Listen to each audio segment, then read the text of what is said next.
wonderful people all over this country. She is a beautiful Guyana will become the next Dubai, and we, the citizens of Guyana, are super excited to benefit from our homeland the same way the citizens of Dubai benefit from theirs. This is what life is like for citizens from the Emirate of Dubai. When you are born, your parents pay nothing. Your delivery and checkups for the next 9 months are all free. Then you grow up and you go to school. Local school in Dubai is free. And so are universities, because Dubai will pay for you to get a degree. I studied at Zayed University and New York University, both for free. Who's gonna pay for that? The government. Then you get married. If you can't afford the wedding, you get $20,000 to throw a wedding.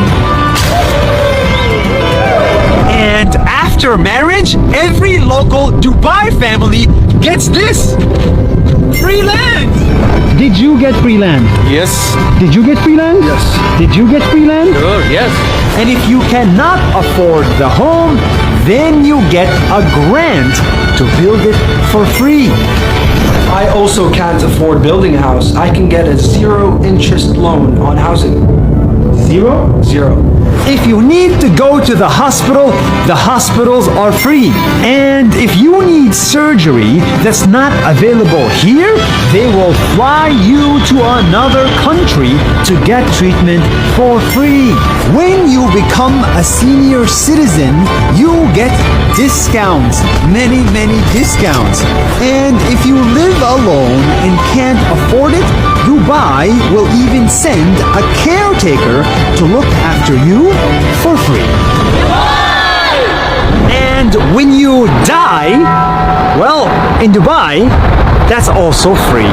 Your funeral will be taken care of, and Dubai will build a full tent with air conditioning within 5 hours of your death next to your home, so your friends can come and say goodbye to you.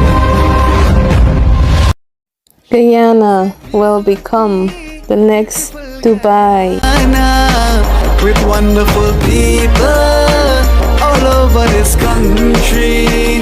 She is a beautiful Guyana.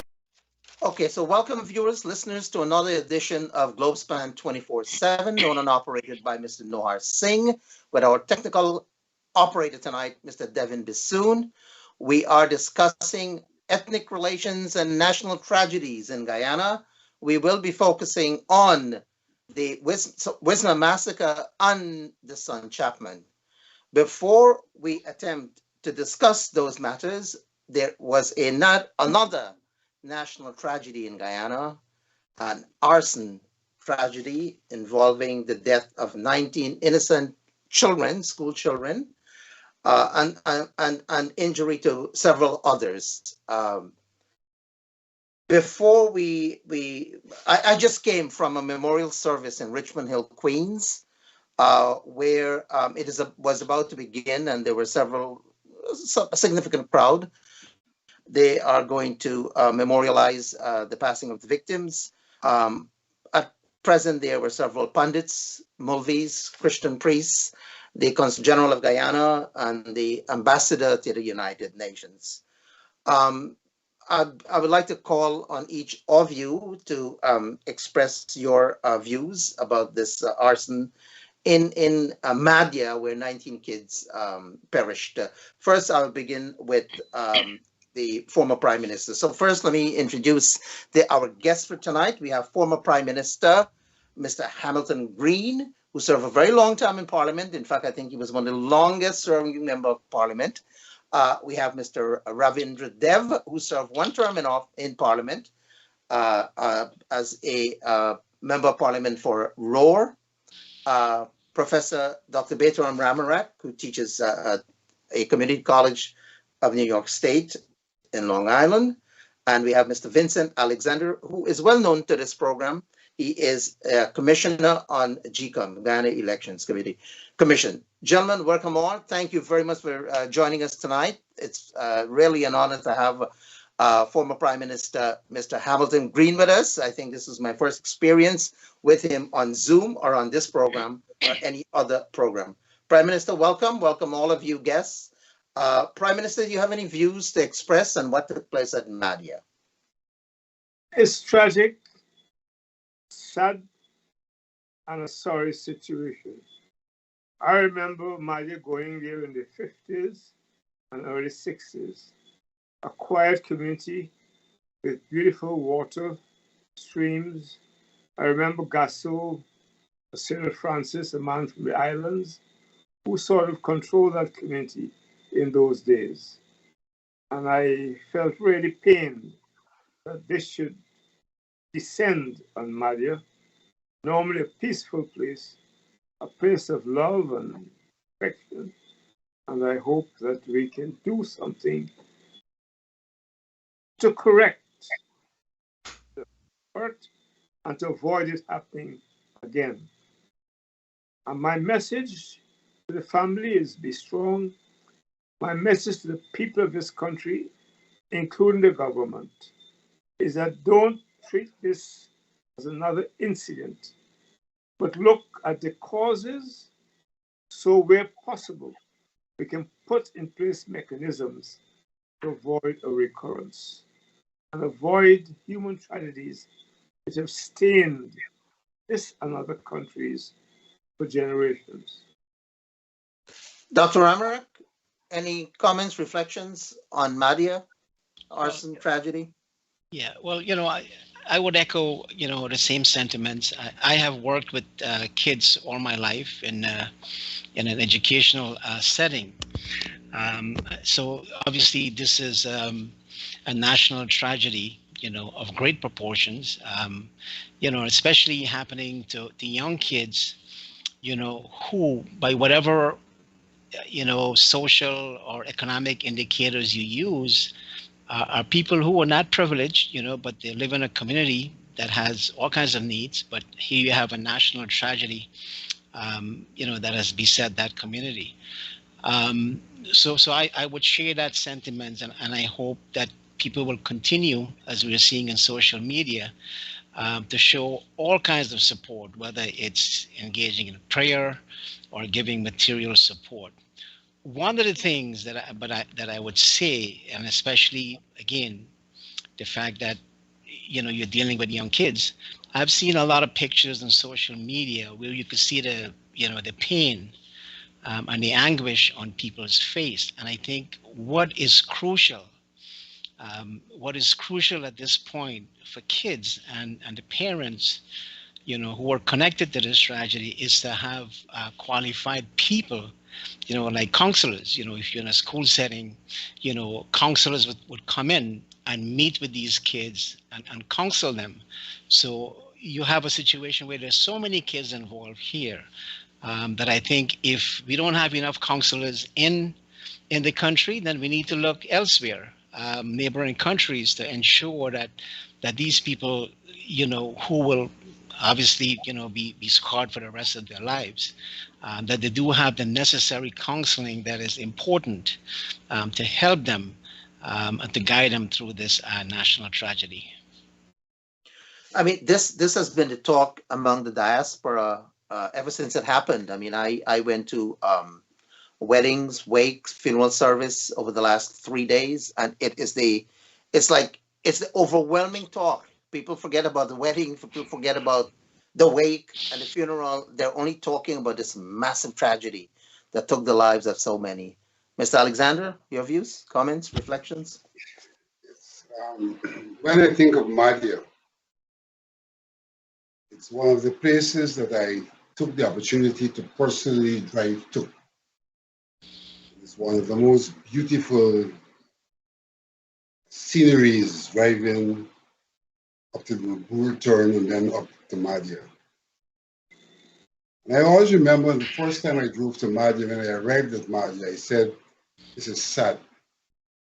Sad because having had that scenery along the way, I arrived in a place which I then described as a shanty town.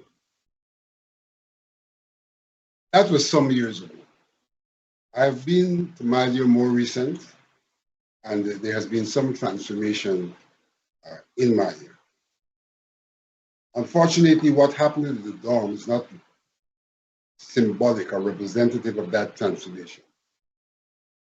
In 2008, we had a similar incident in Ramadan in the Camarang area.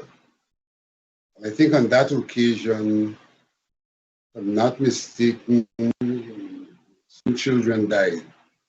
I can't recall the number specifically. But it seems as if the death of the children in Mahdia went to naught. There was nothing that we learned from that incident in Mahdia. If we had learned what occurred from the incident, there's nothing we learned from the incident in Ramadan. Because if we had learned, we would never have had a repeat in Mahdia. And as we mourn the death of those children, we should not allow their deaths, although under the circumstances, be deaths in vain. Deaths in vain. We need to understand that in any facility like a dorm, there are certain basic standards and or best practices that should be in place to ensure that the dorm is occupied in a manner that's conducive to good life. And all of the indications are that that is the problem that we were faced with in Mahdia. A dorm which was locked down in the way in which a dorm should not be locked down. A dorm in which the house mother was not in sufficient proximity, apparently in another building. A dorm in which there were no alarms to alert people to a fire early in the day. These are lessons that have to be learned, or else those lives, which are invaluable, will be treated as valueless. But more than that, I want to identify what occurred in Mahdia with what seems to be the creeping ethos in our society. I feel that if we had an education system and a national ethos that emphasized humanity and civility and things like that, that the accused person may never have behaved in that way. The accused person may never have seen a resolution to her situation as lighting a fire for whatever reason in the dorm. It may have been some other kind of reprieve. I think that that is the major lesson that we need to learn. That there's something wrong with the ethos, there's something wrong with the value systems, there's something wrong with our whole approach to relations that has led not only to Mahdia, but has led to a number of recent incidents where conflict resolution seemed to be only approached from the standpoint of violence, from the standpoint of antagonism. So we need to introspect and retrospect about the humanity in which we are creating and the need to treat it differently. And if it's treated differently, we'll have different beings doing different things. In addition to the need for certain standards to be observed when we have facilities such as dorms. My sympathy goes out to all of those who are affected, families, the community, and to a nation at large, which should mourn the demise of those children and seek a rebirth of the kind of ethos that will ensure we do not have a repetition. Well said. Thank you. Ravindra Dev? Well, I've been out of the country for the last week, and in fact, I was in Texas. I'm right now in New York when the story broke late at night, and it was, obviously it struck a chord for 19 youthful lives to be snuffed out in such a horrible manner. I can only imagine what must have happened within that building, which was in lockdown. They couldn't get out, the screams. One thinks of Dante's Inferno, to consume them. But these were youths, these were children. They didn't deserve to perish in such a hell. And I'll echo what you said, Vishnu, having moved from Texas back to New York on the way home late tonight.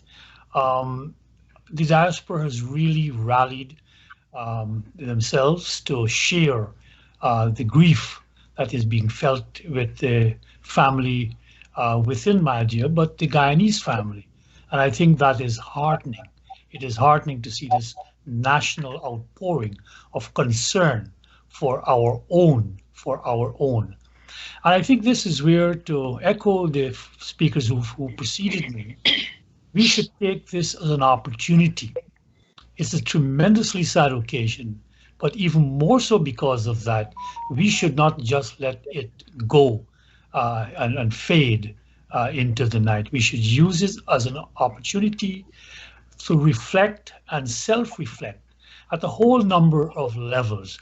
One of it is that the Amerindian community, we know, which are our first peoples, have historically been relegated to live in this interior where they're the poorest of the poor. It doesn't matter what method of evaluation, they always come out at the bottom of whatever ladder you want to choose. So that in itself had to have played a role, and we have to eke out those connections as to what poverty, extreme poverty, might be doing to these children. The second one is one of isolation, where these communities, these are villages in the Pacoraimas and in the other mountainous areas, and that in itself leads to a kind of anomie, a looseness in terms of the social bonds where these villages are scattered. So they were brought into these dorms and might have come from different villages, different perspectives, different worldviews even though they come from the same area. And we must be sympathetic to some of those dynamics that operated. So for instance, we talk of a multicultural nation. Well, here is the Amerindian cultural expression being institutionalized in a way that is very coast-oriented, that these girls may behave in a fashion that is deemed to be not proper. So those bars were put up there to keep out boys and from them to going out from the boys, because I heard just a couple of weeks before, some of them went out and they were reprimanded. And this one particular child also committed another transgression and her phone was seized. There's the information we are getting of an individual who is exploiting them, the male figure that was involved with this poor child that she was reprimanded for speaking to. And we have to see that this Amerindian community as a whole is exploited by the rest of us coastlanders when we go into these communities. That's a given. And therefore, all of those things must come out, not just in terms of the building and the building codes and what it might be the proximate condition. We have to look at that which preceded it and look at the real causal conditions. So therefore, I'm hoping that this tragedy, first of all, is not politicized. This is all of us, Guyana. We need to consider this. Secondly, we should be looking at what happened there with sympathetic lenses, try to look through from the eyes of the indigenous peoples as to how they have been forced to almost herded into patterns of behavior that we may see as appropriate or inappropriate, because we went through that literally through slavery and indentureship, and we know we have been scarred and we have been twisted and turned. And when the British deemed us to be recalcitrant, it was us simply moving against us being forced to do things. So I just want to share that I think we should go beneath the surface. So therefore, of course, on behalf of myself, my family, today my sister was on a prayer line with a Christian community in New York here, and that's all they prayed for. So I would like to join in those prayers from a Hindu perspective to ask the divine to give our leaders wisdom that we may not have to come up with proposals that we may not have a recurrence again. Thank you. Any other points before we move on to our next subject, Prime Minister? No, I just want to make crystal clear that I agree on this program to discuss the matters you told me about, our son Chapman and the conditions that existed in the Wismar community in the 60s. And may I add something that we seem to be forgetting, the atrocity that happened as a result of a deliberate arson on the Arthur Abraham family, where he and 7 of his children perished on the 6th of June in 1964.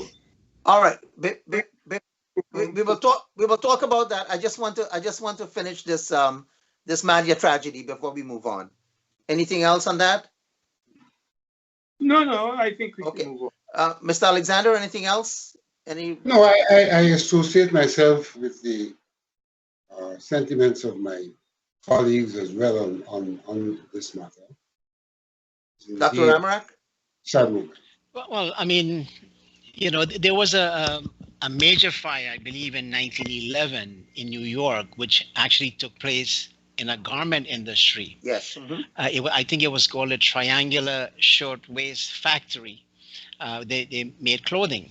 And I think in that building, you know, there were a lot of things that would be considered highly illegal today. I mean, I don't know all the details about what happened in Mahdia, but in this situation, we know there were no fire escape, you know, there were no fire extinguisher, the doors were locked to keep out people from coming in. But my point is that incident was the landmark for creating a number of changes. So buildings were retrofitted with things like, you know, water sprinklers and so on. I know we're not at that level in terms of technology, but I hope that, you know, when you look at all the circumstances here, from the people who were in charge of the building, the way the building was administered and so on, and I think once the grieving process is over, and the mourning, of course, we have to look at this as a turning point and come up with some kind of master plan that would make these things difficult from happening, whether, you know, it involves the Amerindian community, the people, you know, the indigenous community, or people in the coastal area. Okay, so one final point on that, the diaspora has been involved in several memorial services, prayer services. Yesterday there was one, today there is one, and others are planned for Friday, Saturday, and Sunday in the Richmond Hill area. I'm not aware of others being planned elsewhere, but I'm sure they would be in other societies as well, because I know people in the UK are talking about it as well. People in Canada are talking about it as well. It has been dominating news internationally, globally. So, gentlemen, I would like to move on now to 2 other tragedies. One of which anniversary is this coming the 26th. So I'd like to open up discussion on that one, if we may speak about the so-called Wismar massacre, and if we could have a definition of it from Dr. Baytoram Ramharack, who has been studying or researching the Wismar massacre, and then we'll hear from former Prime Minister Hamilton Green, Vincent Alexander, and Ravi Dev.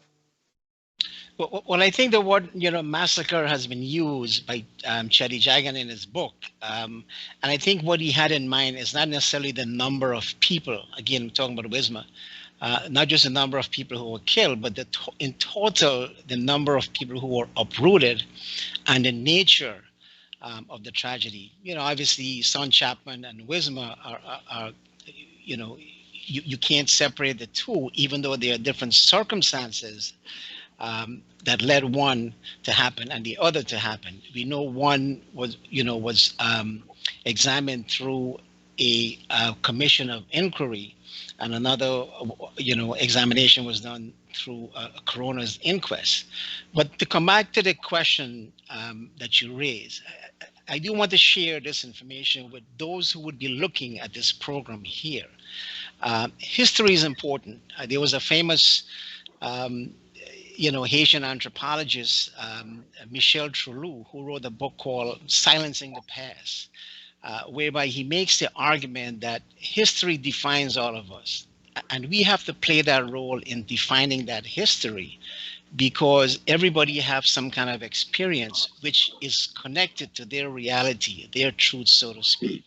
So when we talk about, or at least when I talk about Wismar, and I want to make this very clear, when I make the argument that we need to look at what happened in Wismar, and that need to be something to look at in a similar way we look at Son Chapman today, I am not arguing, that we should be looking at retribution in the sense that, something happened to a set of people and we need to react to punish those people. Secondly, I'm not making the argument that one set of people is morally righteous. And I think the third thing which is important to understand here is that I am not making the argument that some people are attached to this whole notion of victimhood. My sense and my reading of Wismar is to suggest that this should be a point of reconciliation. But more importantly, I think Wismar 64, we're coming up, this is the 59th anniversary of Wismar and Son Chapman, is that this is a story. It doesn't matter who you look at, who has been alive at that time, who has written about it. This is a story that has been neglected, and to me, it has been silenced. So one of the things that I believe that we ought to do, at least I am doing, and from the number of people I have interviewed, is that we need to unsilence the past to give those victims a voice. And I think that is how I look at Wismar. Now, I'm not saying one tragedy is greater than the other. You don't need to get into that kind of blame game and say, well, you're crazy, we're not. That's not the point of this. But to summarize what I'm saying is that this story about Wismar has been so silenced. Even the victims, one of the person who I interviewed, who was the first family to have been bludgeoned with the Walaba post, they may be showing the video. He made a comment which I think summarized this whole situation with Wismar, which is that it seems as if God has forgotten about us. And I think there's a lot to go around. And so I am going to end with this. We can talk about Wismar. I am going to end with by throwing out a challenge to all of folks who are looking at this program, and especially to all our guests here today, is that we need to look at Wismar in a similar way that we look at Son Chapman. There is a memorial dedicated to Son Chapman, but anywhere you look, there is nothing that is dedicated to the victims, and many of them who are still alive among us today. There was no memory about what has happened to them. So that part of history, to me, has been silenced, and there's plenty of blame to go around. And I think my interest in this is to ensure that those voices are unsilenced and it becomes part of our history, because that to me is part of being truthful and engaging in reconciliation. So just for clarification on a timeline, the Wismar massacre happened first, followed by the son Chapman sometime later. Got it right, Dr. Yeah. Ramharack? Yeah, we're looking at, May 23, 24, 25, 25, 26. So Sunday was the 24th, was when you had most of the events taking place. I'm talking about, the burning, the looting, the violence, and of course there were a number of rapes. These were substantiated by the medical doctor, C.F. Rosa, at the Mackenzie Hospital. And this was also corroborated by the medical examiner report, a person by the name of Shir Rahman, who identified at least 4 cases. But all of this information is not hearsay. It is coming directly from the COI. So June 6th was when you had the explosion on the son Chapman. And before the reports, July 6th. I'm sorry, July 6th. Before the July 6th. was it 6 or 7? 6. I got, all the books say 6, but maybe Prime Minister was there. I have 6 in my head. Yeah. So the point I'm making about this is before the reports actually reach to the police, 5 other Indians were killed because they were blamed.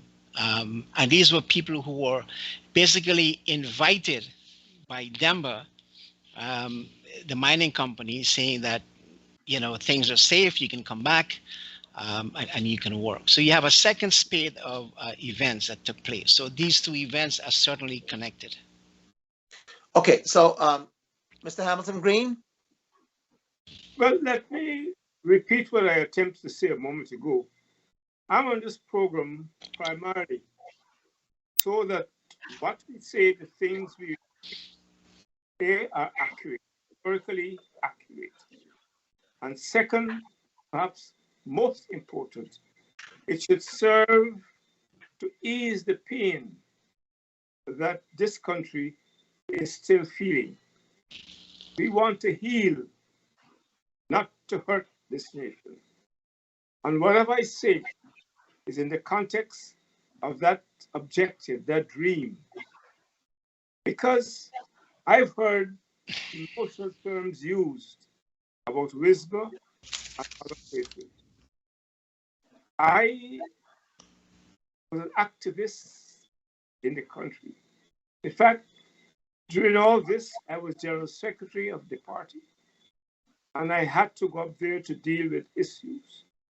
So let me go through very quickly the facts that no one can question. Please.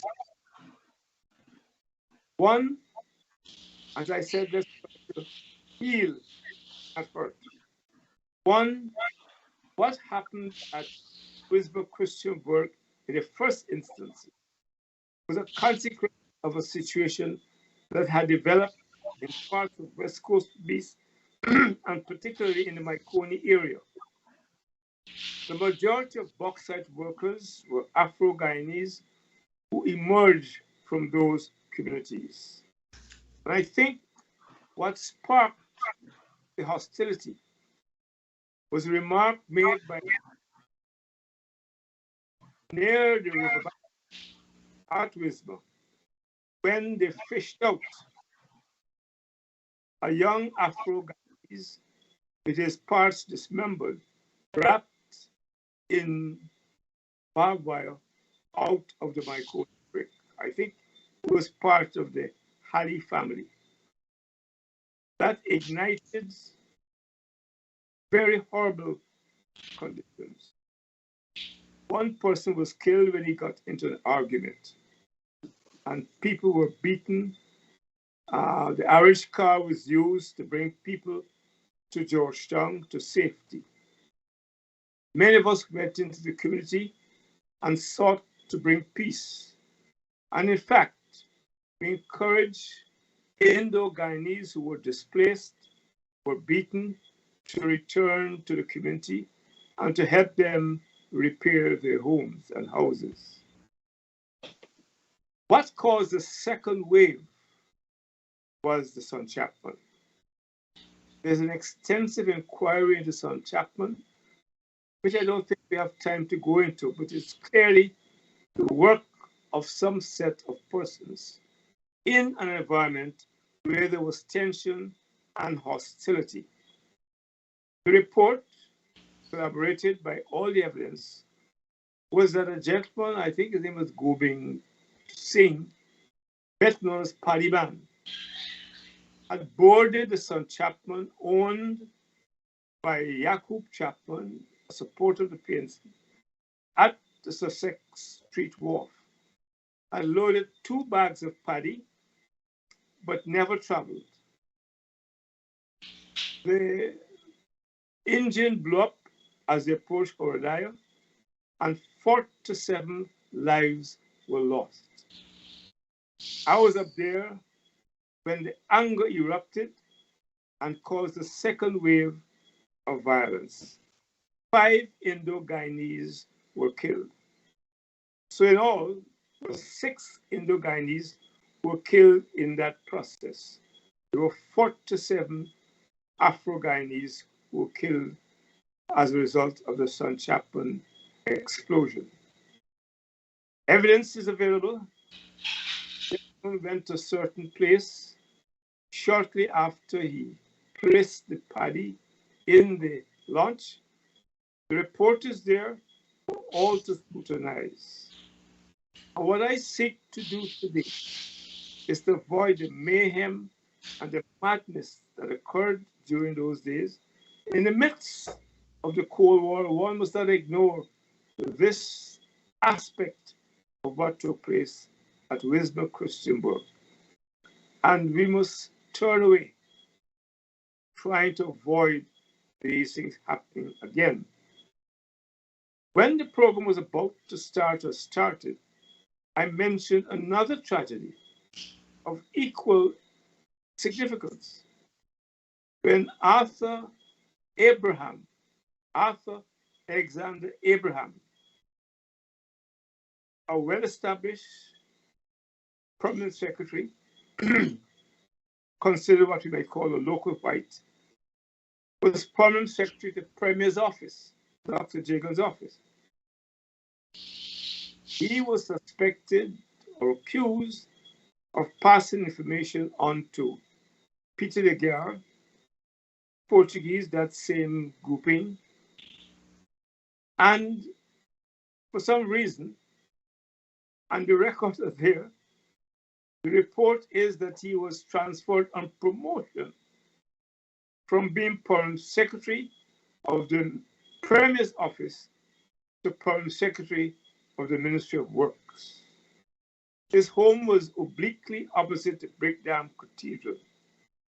And on the fateful morning of 6th of June, his house was set on fire. His wife and daughter Anne escaped. He and 7 children perished in that fire. I mention these things to say that we must put an end to this nonsense. And my friend mentioned it a moment ago. So treating one set of folks as angels and another set as devils. Guyana, in the 60s, we were at war. And they have a strange statement, all is fair in love and war.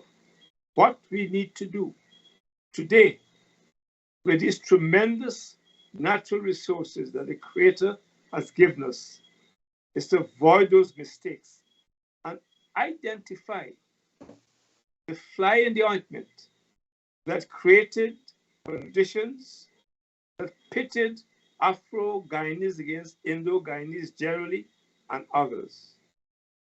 Where, as we look at the other sectors today, we see these things happening, and I use this opportunity to make a plea through this media.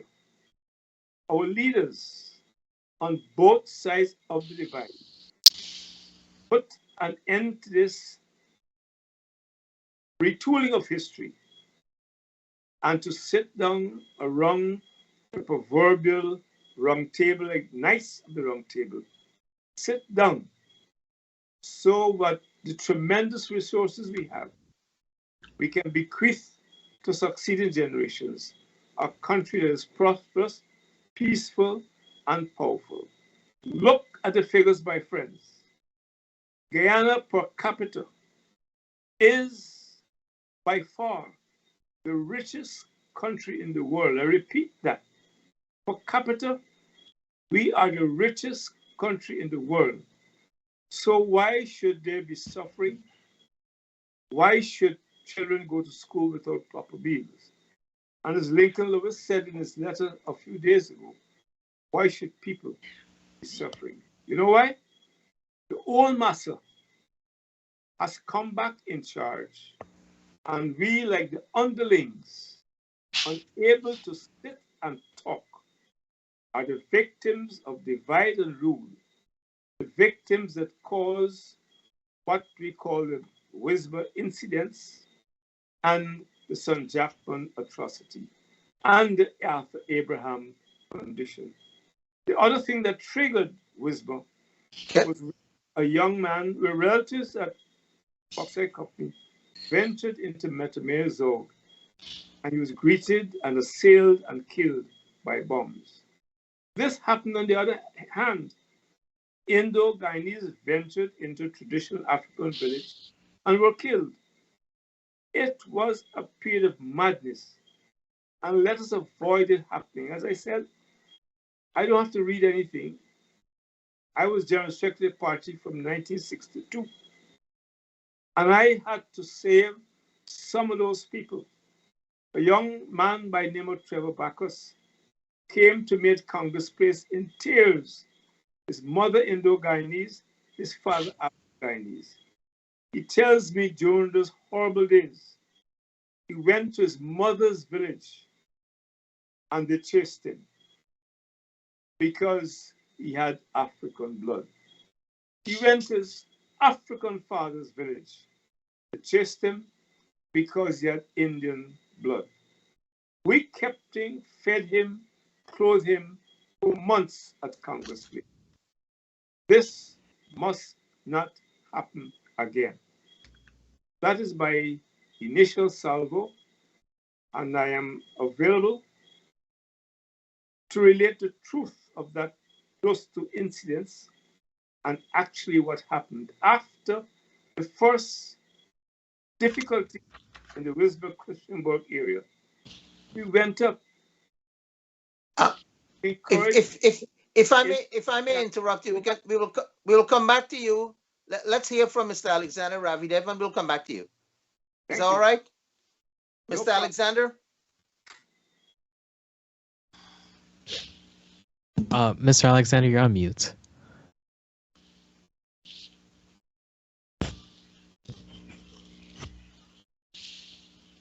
Basically, he's not on.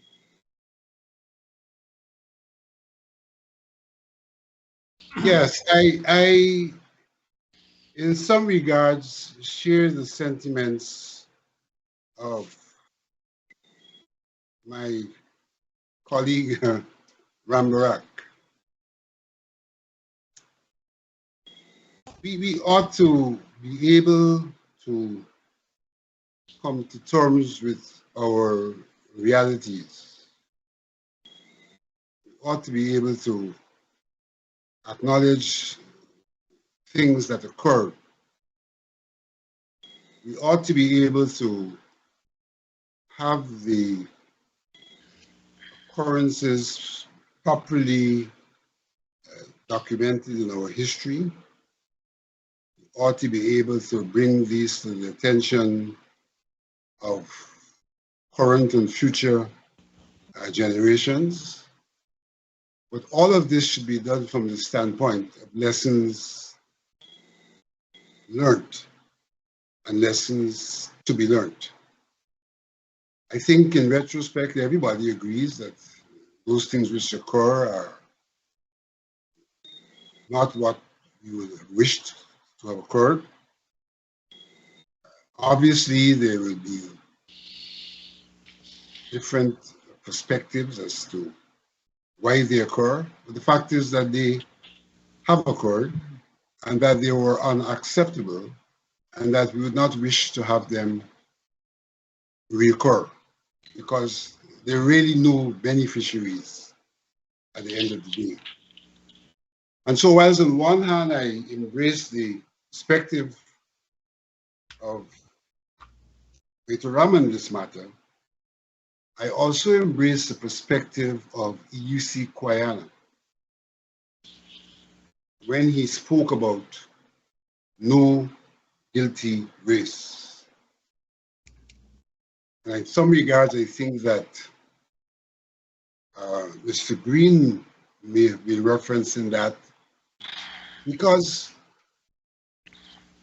there is no benefit to be derived now and into the future if we simply seek to identify each other as being guilty. What occurred can be contextualized. What occurred is unfortunate. What occurred is unacceptable. What occurred should not be repeated, though there should be recognition in our historical documents of what occurred. I think we have to be careful in attempting to attach blame. Of course, there are people responsible for what occurred, but blame goes beyond just people who are physically responsible for what occurred. Blame tends to speak about dispositions and attitudes, and some people being guilty and some people being innocent. I think we ought to avoid that, though I also feel that going forward, that the country needs a moment of reconciliation, truth and reconciliation, where we accept occurrences, we accept responsibility for those occurrences, and we commit to ensuring that we don't have a repetition of those occurrences in recognition of the fact that we live in one place, and in that one place we ought to be able to coexist at minimum, and that to look back to the past in a manner of victimhood, etc., does not aid us in the future in the process of coexistence. So we have a sordid history, and the greatest lesson to be learned from that history is that that has done us no good, and therefore we should commit to ensure that there is no reoccurrence as such, and that we seek to find ways and means of coexisting for the betterment of the nation at large and its integral parts, the various groups that make up the society. And that would be my initial comment. Mr. Ravindra Dev? Well, I also wish to put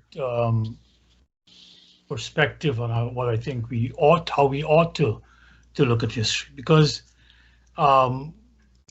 whenever we look back at historical events, we have to keep in mind that we are looking at that backwards from our present, and we must be aware that in looking back from our present, we almost inevitably will tend to take the conflicted present and look at it with those lenses as we look back to maybe sometimes justify what we are doing in the present. That's one thing I would caution, that when we look back, let us consider that you're looking at it from a present, and don't let us be too influenced by that present, especially a conflicted present, and that we may be all guilty of that.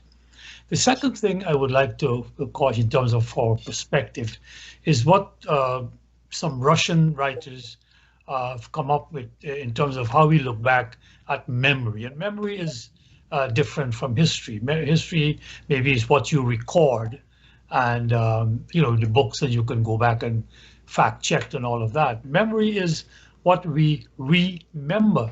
To dismember is to split apart. To remember is to put it apart. But memory, then you remember at a folk level as to what the people remember. And Wismar and the son Chapman are still alive in the Guyanese consciousness. It exemplifies what I think Faulkner said, that the past is not past. The past is not dead. It's not even past. The ladies from Red Thread did some interviews in 2008, and my friend David Hines was a member of that team that did some of these interviews on the East Coast.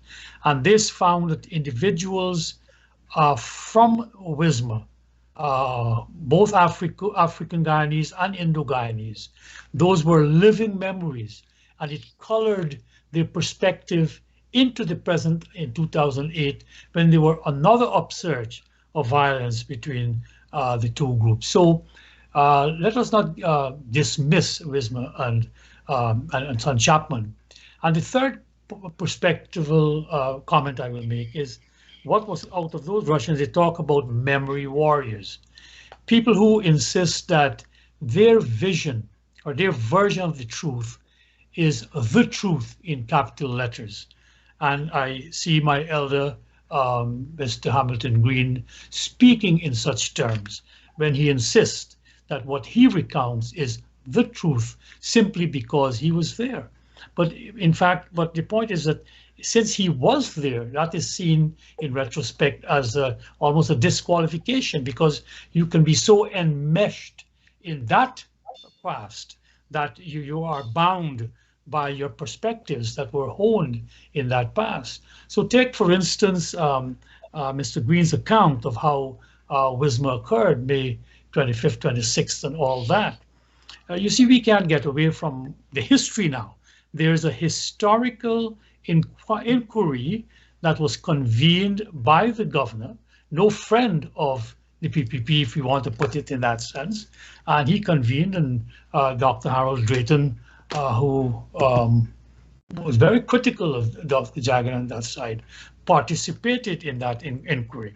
And that inquiry gives what they determined the facts from evidence provided by a welter of people who were at Wismar at that time.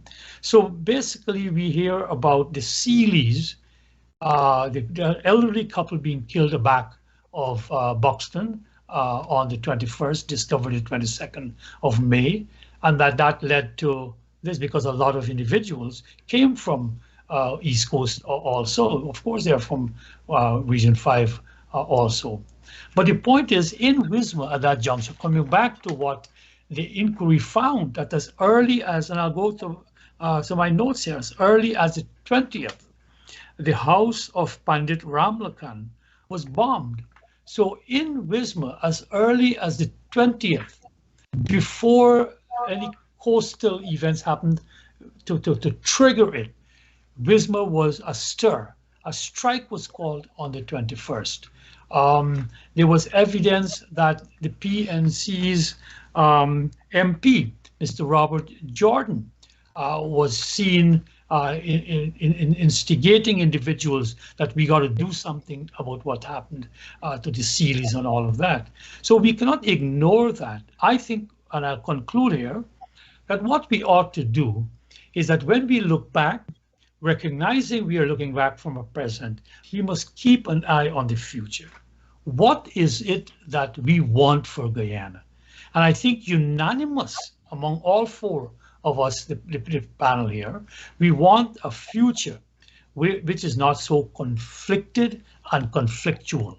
Because I will say this, that if we don't do this, there is not only the possibility, but there's a certainty that we will be recolonized, and all of what we fear is going to happen. I'll end with an anecdote. I was at the Marriott with my two children and my wife in 2018, right after there was an oil and gas conference there. And sitting at my table, they had put together about 3 tables. We were at one end and there were some oil people at the other end. And here I was sitting, and this is not said in a matter of boasting. My daughter had topped the Caribbean Cape, and she had just finished her medical degree at St. Augustine. There was my son, a budding lawyer, the youngest graduate from Queen's College in his history, and then now the youngest member of the bar in the history of the Caribbean. And myself, I'm sitting there, and this American turns to the other fellow and says, you think those people understand English?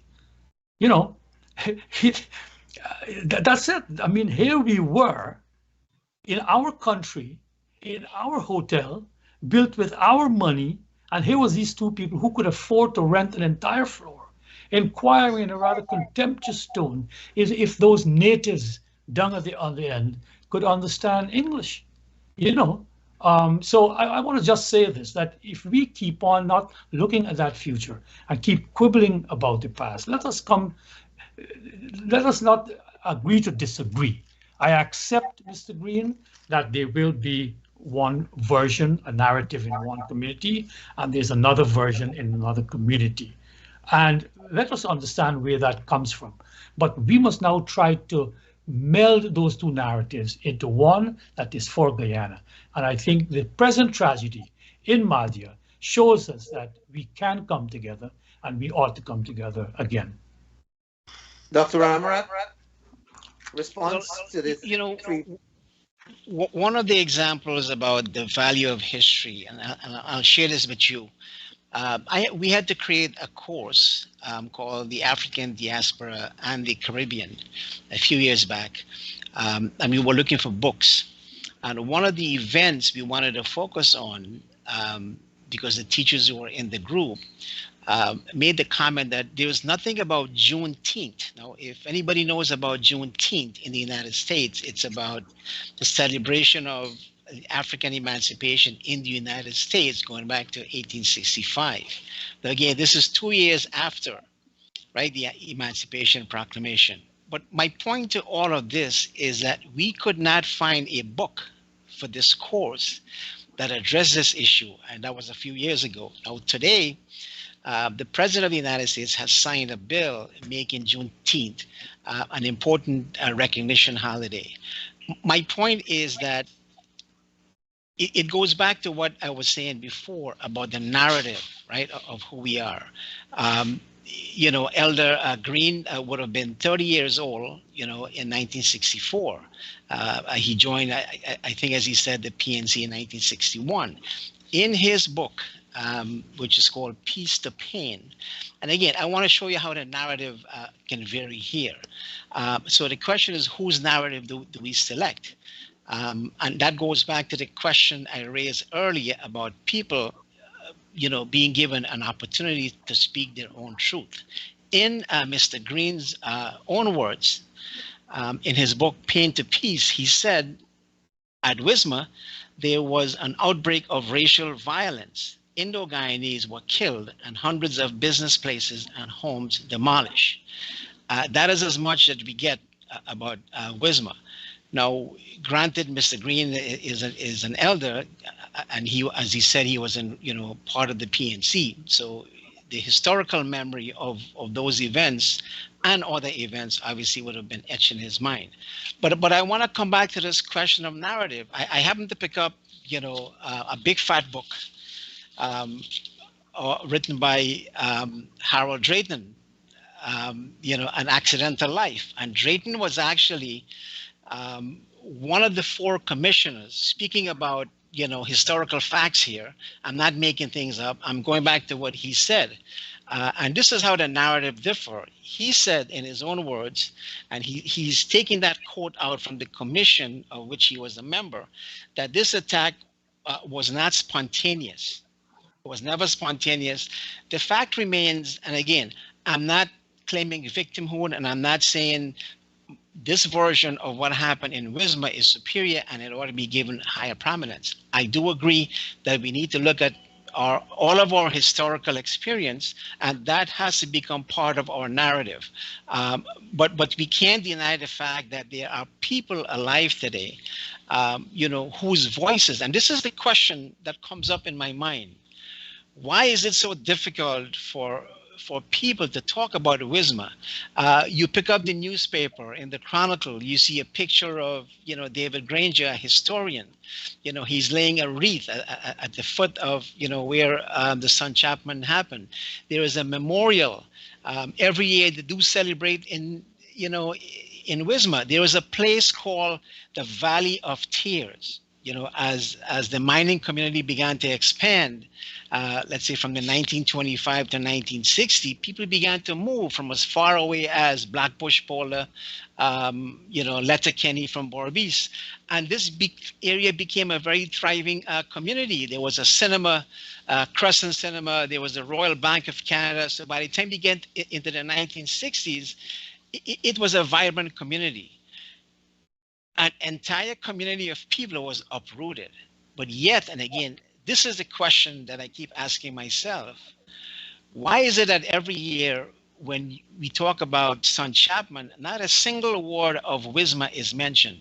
Why is it that a place called the Valley of Tears, where most of the Indians and Chinese actually live, where most of the atrocities were committed, why was that area renamed and called Victory Valley?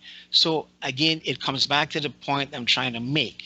The narrative is important. It may not necessarily be important for Elder Green, but I think for those people who I have interviewed, for those people, they keep asking the question, how come nothing was mentioned? How come it seems like this whole scenario was forgotten? So the narrative is important, and I think I do agree with everything all of us are saying here, which is that it's a divisive history. We have to move on. But we have to remember, the slogan that's written below the memorial for son Chapman about not forgetting history. So why is it one set of history is given prominence over another? Keeping in mind that these are two tragedies that should, as Vincent is saying, that should bring out the truth, and try to get us to reconcile as they have done in South Africa. So that's my point to this. And again, it is important for us to recognize that narrative, and I feel that narrative is being silenced by everyone involved. I can give you one example, one perfect example of this. And again, I'm not allocating blame. Janet Jagan, who was a Home Affairs Minister, was in a presentation in New York, and there was a person who was in the audience. It was primarily an Indian audience. Keep in mind, Janet Jagan is a person who, I believe in a conversation she had with David Debeden, she's very much connected and understands her own history as a Jewish person. The question was raised about, what do we do about the victims of Wismar? And the response from her was that, well, that's a tragic event that needs to be forgotten. Again, that's just one event that I'm talking about. So the thing that really troubles me to this date is that everything you look at, the people involved, you've got Hubbard, who wrote a book on race in Guyana. You've got Mr. Green's book. You've got a book about, Brinley Ben. His wife was running the women's section of the PPP, and so on. So there seems to be like this whole conspiracy of silencing what happened in Wismar 64. And I think that is a thing, as a student of history, that troubles me. And from what I'm hearing here, I don't think Vincent or Vishnu or Elder Green or Ravi would have a problem having a memorial, commemorating the event of what happened in Wismar 64. That's my point to this. Mr. Green? Vishnu, I know you may want to go to Elder Green, but permit me to slip in here. Please. Permit me to slip in here. I think it's important that we understand that what occurred in the 60s, there was a context. And because of the context in which those events occurred, one cannot necessarily identify the origin and the motive with a particular moment. That moment might be when the match was struck to cause a fire in a flammable environment. I think what is critical is to understand that we had a flammable environment and that things occurred that caused that environment to create a fire, so to speak. So to try to identify specific moments as the moment of commencement, it's a difficult call. And one has to take what has occurred in the wider context of the tension that existed at the time, the combativeness between the forces at the time, and some things would have been accentuations of what was happening rather than an incident in its own right that evolved for reasons that one could pinpoint at that particular moment. That's the first point I want to make. The second point I want to make relates to the point that is being made about non-recognition of these things. I don't think that one could deny the fact that these things have not been probably given the same level of prominence. Suffice to say this, as far as I know, in relation to the son Chapman, it is not the state or the government at the time that had anything to do with the commemoration of and memorializing of the son Chapman event. That had its origin in the community. And if I'm not mistaken, the person who played an important role in the earlier days of the recognition of that event and the monument and all of that was one Mr. Llewellyn John. Mr. Green can probably verify that for me. But the point I'm making is that we are now having a conversation which seems to say that the nation at large must give recognition to what occurred. And I do not have a problem with that. But the silence which is being mentioned may well be a silence of the state and the collective nation on both events and all events. Silence of the Abraham event, silence of the son Chapman event, silence on the Wismar, I do not call it a massacre, the Wismar atrocities, silence in all of those. And that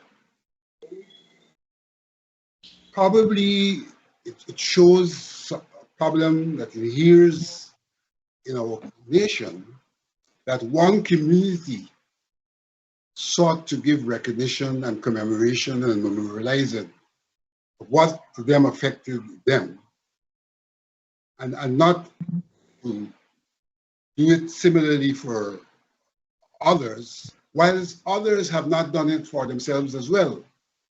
So I think that the call can be related to what has occurred in terms of the events of memorializing, but it has to be related to a national consciousness, and a national recognition, and a national mutuality that we see in the circumstance of a matter like the Enmo martyrs.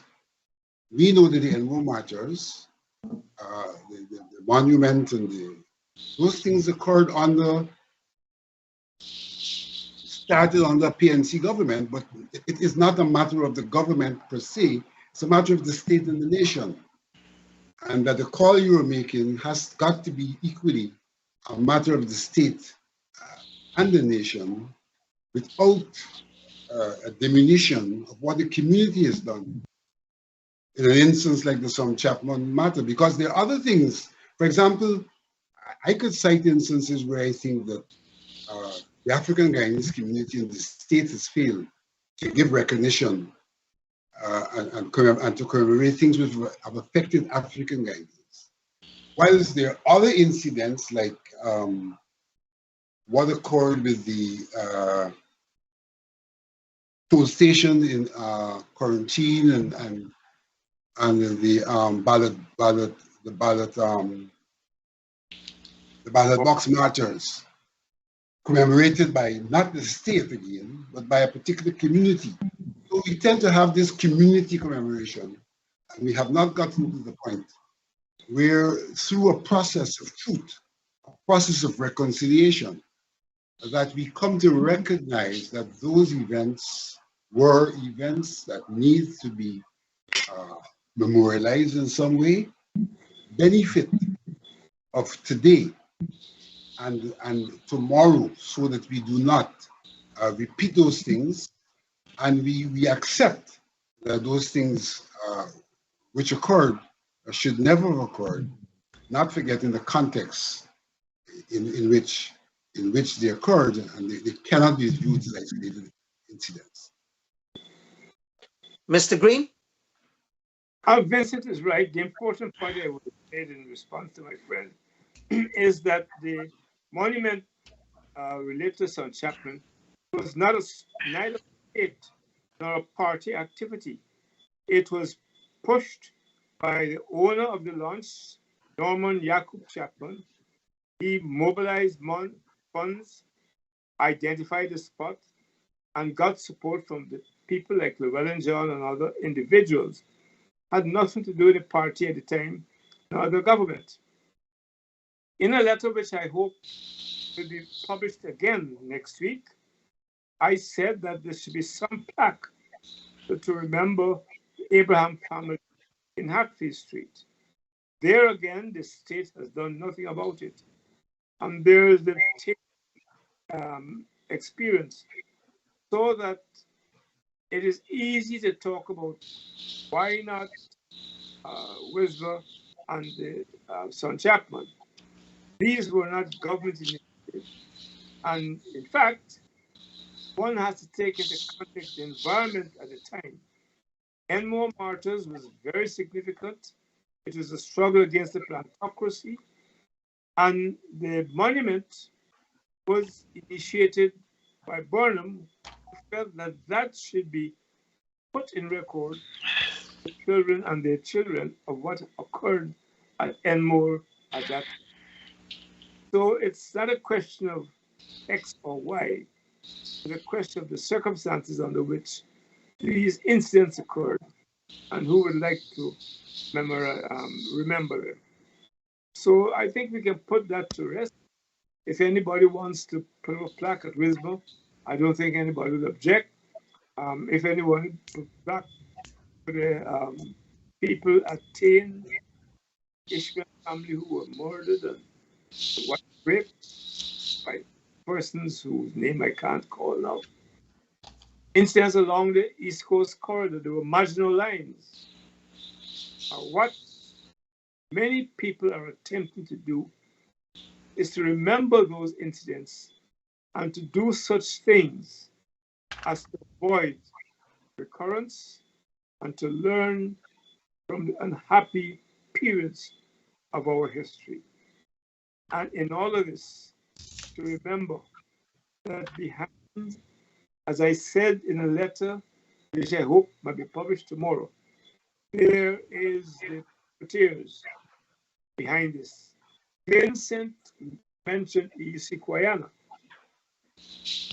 I want to take this opportunity to say that with my wife, we attended a ceremony on Thursday to commemorate the 70 years of the first Parliament of Guyana under the Waddington Constitution, where for the first time, ordinary persons were allowed to vote without having to qualify throughout that ceremony. And there were 6 ministers, 2 are still alive. Guyana is still alive and lucid in his late 90s. The other is Ashton Chase. And I wrote asking why it is that only Ashton Chase was remembered at that function and not Guyana. I hope there's some lucid and truthful answer, because present there, you had the speaker and Ms. Gertrude, who was carrying on the functions of the office of the president. I also mentioned in my letter that Oscar Clark, who was functioned as a speaker at a time when certain people threw the law books to the ground, was not invited to the function. These things we need to be careful about and to avoid an appearance that we are discriminating against one person or group for whatever reason. And I'm glad that he mentioned Guyana. Not a word on Thursday about Guyana, who was among the first 6 ministers to enter the parliament after the Waddington Constitution. Not a word. Let's hear Ravi Dev. Ravi Dev. You see, all of us, I think there's a lot of platitudes being spouted here, and somehow we're not, in a sense, looking at the effect of what our words mean. I come back to the 2 tragedies of Wismar and the son Chapman, which is not only my contention, but like I said, Red Fred, they did actual surveys that these are matters that are still alive. And it has been passed down verbally through memorization in the people's mind. And so these 2 narratives continue to actuate our actions in the present and with that eye towards the future. And yet we come back and we wonder as to why we can't get our act together. And I'm not excusing anyone. So the PPP has been totally insistent on forgetting Wismar. Coming from that community, I know for a fact that they actually would go out of their way for the communities not to commemorate Wismar for whatever reason. But the point I think we make here, and I can see it in the words, that we cannot forget, but we have to now come to a collaborative effort to create a common narrative that makes us Guyanese. I'm here in America. George Washington never really cut down no cherry tree. But there are myths that, and he could never tell a lie, whether he did or not. But there are certain myths that overlook certain things. There has to be a certain amount of forgetting if we are to create that narrative. But what I hear tonight here is a selective remembrance and somehow not accepting that. Let's take the whole notion of that memorial to son Chapman from Heredia that has been moved to Linden. In 2003, the historian Mr. Granger gives that lecture in Chile and only talks about the son Chapman and those that perished son Chapman. Not even a word about any other thing. He talks about Tain, that Mr. Green. I was a young boy, but I remember the song, Gunraj and Monroe, they perished. Mr. Granger explicitly only mentions Monroe. Not even a word about Gunraj was killed when that bomb was thrown into that bus.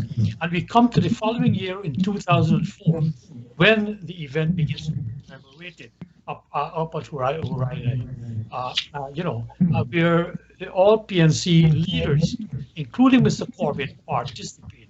So it's a signal of, while we may say it's not the state, but here is a party that talks about being multiracial, that Indians may want to look to as an alternative, only commemorating one of those narratives. It doesn't build, and then one asks, well, how come you're not getting more votes. The PPP, for whatever reason, like I said, don't even bother with Wismar. They have silenced Wismar as far as they're concerned. And I hope in that thick tone that Drayton took them to task for that, he was on the commission. So coming back to the actual memorial that was moved to Linden and given a home, the state gave them that home in 2016. State money was spent on that. So when at the bottom of that memorial, we look at the words that those who forget the lessons of history do so at their own peril. It's a rather ironic statement to be looking at, because you're forgetting the history of Wismar, of Linden. Linden includes Wismar. How can one talk about the history of Linden and exclude? I think it was badly worded. The Wismar massacre, I've always called it a pogrom, which is a directed attack on a particular community to remove it. And that's exactly what happened. You're talking of an entire community. So at that time, there wasn't the word ethnic cleansing or the phrase ethnic cleansing. Nowadays, it would have been called the Wismar ethnic cleansing. But the bottom line is it was a very traumatic event which lives on in the minds and the hearts of a section of Guyana. And a party that purports to want to represent Guyana cannot just ignore it and blithely say, well, it was driven by the community. Leaders are supposed to lead. Leaders are supposed to lead and to give credence to that wider vision that is more inclusive. So I would like to say that coming back to the Wismar, there was one event that I can personally talk about. I grew up in Iflat, and much of the early violence occurred in Iflat. In Iflat, Kashmir. It was a very mixed, a lot of Indians that lived there. So as a boy, I remember that what is my present great-grandfather-in-law house, Mr. Puran's house, was burned. The Mahdia shop was burned. An Indian man selling bhusi, which is, the husk from rice and so on, in the village was killed. So these are things that the people of Iflat remember. Right now I'm doing a history of my village. And when I talk to these individuals, even the youths remember it. So we cannot sweep this onto the road. So coming back to that history, in my street, oblique to me, was the home of the Mitchells, right? Robert Mitchell became colonel of the GDF, commandant of the GDF, I think. He comes from my street. His younger brother, Georgie, and I were good friends. And Georgie, after all of it settled down and I was now a teenager, told me, the PNC had gathered youths from Iflat. And in Linden, he met other youths who went there. So they, in a sense, didn't have the compunction not to do some of the things that were done in Wismar. So when the commission talked about those events being planned and definitely so, and executed, racially directed, we can't just gloss it over. It was there because it's in the memories of people. Because people did it, people did it, and we got to acknowledge it. And as I think you might have alluded to, I know Vincent, we have talked about this.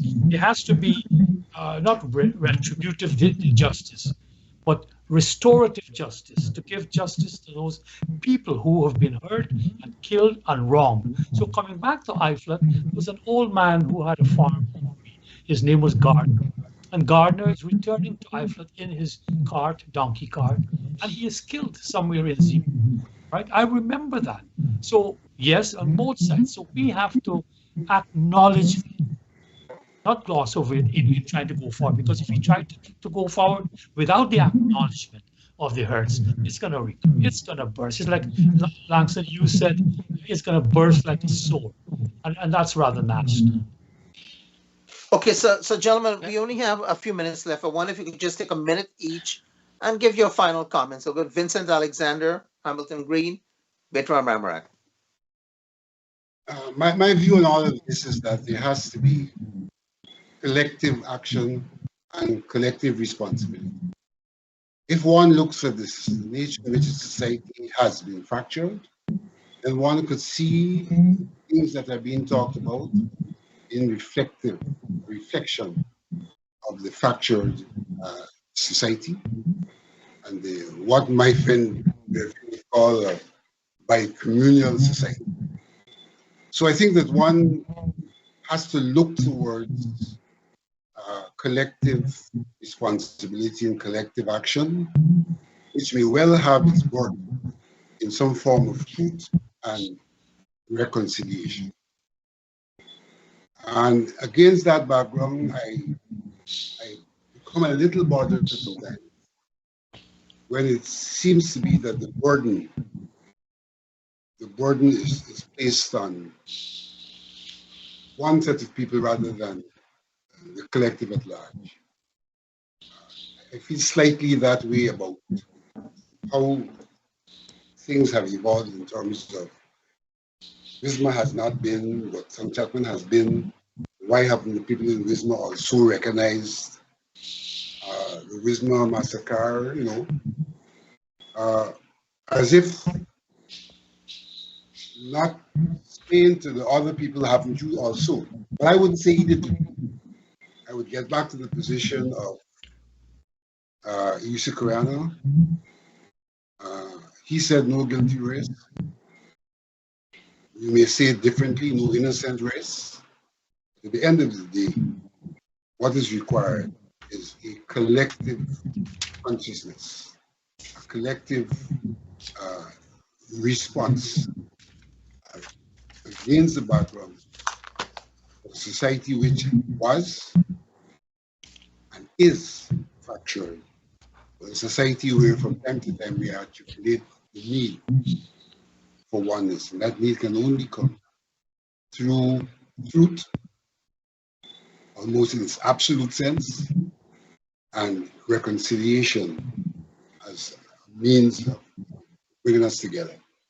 And with respect to the history of Guyana, I think in the first instance, what we need to do is to set out to have a chronological and factual history without the analysis that people tend to do, which would then start to be perspectives rather than the history itself. I think we need factual and actual chronological history of our country as the basis for then moving forward into truth, reconciliation, collective consciousness, collective responsibility. On that point, I was at a conference in Fiji Islands last week, and on the 15th of May, which was celebrated as Indian Arrival Day there, a national holiday, the first in that country, the Prime Minister came out and made a public apology to the Indian community for the coups he carried out. The head of the Christian church also came out and apologized to the Indian community for the violence perpetrated on the community. Perhaps we need something like this in Guyana, and perhaps for a future discussion we could entertain that kind of topic and emulate. We do need it, but it needs to be simultaneous across the divide and not be on one side and then the other side uses absolutely. Absolutely. It must be on both sides, yes. Mr. Hamilton Green, if you can summarize within a minute. Just to remind listeners that it was Burnham who ensured and insisted that the Enmo martyrs be built, where 5 Indo-Guyanese were shot by colonial police. I agree with what Vincent said a moment ago. We've got to sit down, put an end to this nonsense, this attempt by some people to demonize one group and to make another group angels. We have all come to glory, and today let's work together so that we can make Guyana a good and glorious place. In spite of Wismar, in spite of Sean Chapman, in spite of the Abraham family and other things, I know from my own experience that the two major groups want to work together to build this great country of ours. We've got to build on that belief. And our leaders must be told by their respective constituencies that we want peace, not conflict. We want to work together so we can share equitably the vast resources that this country has and that we are not yet beneficiaries of. Thank you. Baytoram, Ramharack, Ravi Dev. Well, I want to go back quickly to a point that was raised before, which is the troubling question about, why is it that the PPP is not even doing anything about this? The fact remains that there are no independent Indian organization in Guyana. But one of the person who was a diehard PPP, Ashton Chase, whose name came up, I think he gives us a clue into this question as to why, Janet Jagan would make a statement like, well, forget about Wismar, or why, for instance, the PPP refused to put Indian in front of Indian Arrival Day. But this is Ashton Chase in a little-known book that he wrote called Guyana, A Nation in Transit, Barnum's Role. So he's talking about the ICJ report, and this gives us a clue into the thinking of the PPP to help us to understand.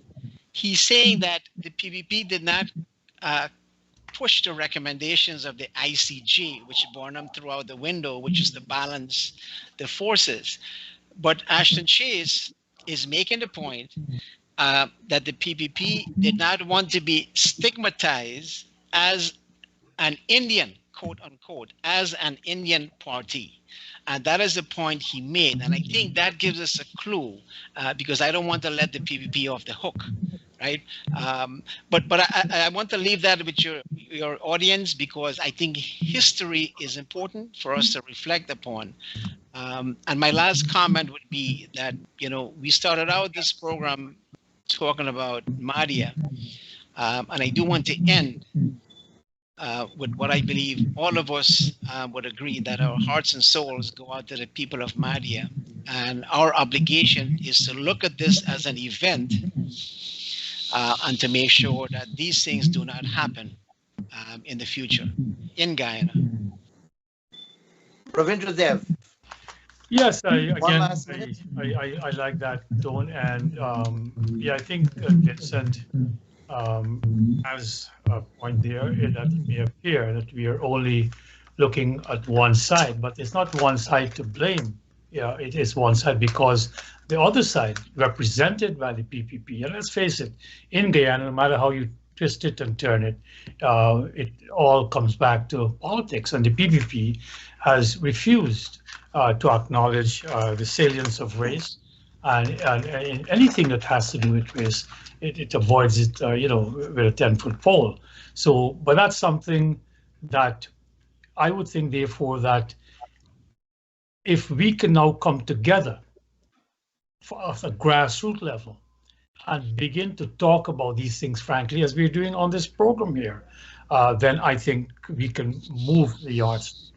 Again, I want to express, as Beto did, our sympathy to those individuals in Mahdia, those families, those villages, the people who are traumatized. And I end with one question to Mr. Green, because coming back to that chronicle, you mentioned a youth whose body bound with barbed wire that was found in the Maikoni Creek. Do you remember his name, Mr. Green? Mr. Green, you'll have to unmute. You're muted. I don't know if you know what to unmute. Yeah. You're muted, Mr. Green. On the device, you'll have to click the mic to unmute. Could you click could you unmute, Mr. Green? Could you unmute? Okay, let's forget it. I will get it from him afterwards. Okay, then. All right. So again, gentlemen, I want to thank you very much for taking your time off from a very, very busy schedule. And again, our condolences, I speak for all of you, to the families of that very major tragedy in Mahdia. We pray for a speedy recovery of the surviving victims. Thank you again for joining us. Goodbye and good night. Thank you, gentlemen. I got Good night, to gentlemen. head to the Thank you. airport.